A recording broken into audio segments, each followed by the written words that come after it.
Have you ever wondered, is it possible to grow a money tree? Let's run an experiment. We'll take a common oak and use CRISPR-Cas9 technology to hack its genome. Our goal, force the tree's cells to produce US Federal Reserve notes instead of leaves. But nature is about to slap us in the face. A banknote isn't just paper, it's a complex composite, 75% cotton and 25% linen. It's dead tissue. A normal leaf works according to this formula, 6CO, 2 plus 6H, 2O plus light equals energy. This is photosynthesis, a complex electrochemical process. It's divided into two phases. The light phase, chlorophyll absorbs photons, exciting electrons and creating ATP molecules, the cell's universal energy source. The dark phase, the tree takes carbon dioxide from the atmosphere and, using ATP energy, converts it into simple sugars, C6H12O6. What's the catch with money? A normal tree builds itself from cellulose, which is made of long chains of glucose, but a banknote is cotton and linen. The biosynthesis of cotton fiber is an energetic nightmare. The tree needs to synthesize not just sugar, but specific polysaccharides with incredibly long and strong molecular bonds. Creating 1 gram of this fiber requires 10 times more ATP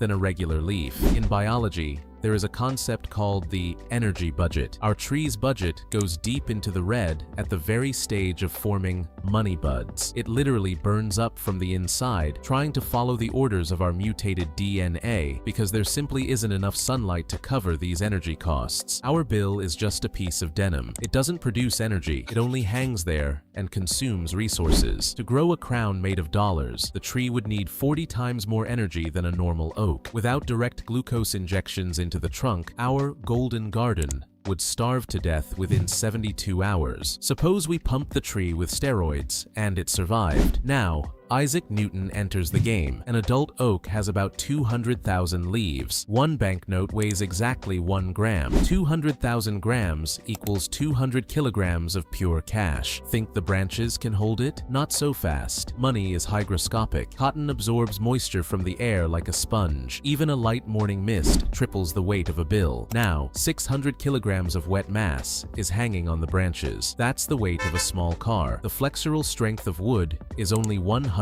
megapascals. Physics is merciless. The branches will start to snap. Instead of wealth, you'll end up with a traumatic brain injury from a heavy pack of wet cash. What if we cheat nature and build a sealed hangar with ventilation to protect the money from the rain? Brilliant? Let's calculate the ROI, return on investment. The formula is gain minus cost divided by cost multiplied by 100%. If your ROI is below 0%, you're losing money. A tree breathes. It evaporates hundreds of liters of water. In a closed hangar, humidity will instantly spike to 100% and the money will get wet anyway. To dry the air for 1 hectare of such trees, you'd need industrial dehumidifiers running at 500 kilowatts.